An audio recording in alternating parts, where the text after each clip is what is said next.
Bwana, hii wana Simba, hii ndo inaitwa pesa zipo benki. Yaani kweli nimeamini pesa zipo benki. Siku ile tajiri alivyosema pesa zipo benki alimaanisha. Wewe fikiria siku ile Selemani Mwalimu anatangazwa ni mchezaji halali wa klabu ya Simba. Leo hii anakuja kutambulishwa Yanga. Hivi unajua hii viongozi wa Simba wametukosea sana.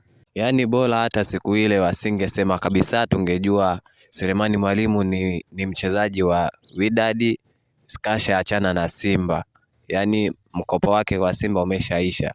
Lakini sio hii mnatutangazia mchezaji mmeshamalizana naye, anaendelea kubaki ndani ya klabu, ndani ya siku 3 anasajiliwa Yanga, anatangazwa Yanga. Alafu mnajua kabisa Simba ina uhaba wa washambuliaji. Tuna mshambuliaji mmoja tu ambaye ilibidi Selemani Mwalimu aje ajiunge naye tuanze nao msimu. Sasa Sele kashaondoka tena kaenda Yanga, na nyie pesa mmeweka benki hamtaki kutoa.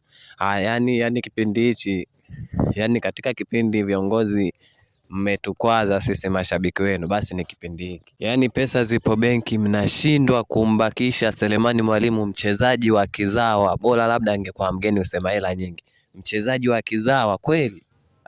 Yani viongozi hapa mmezingua.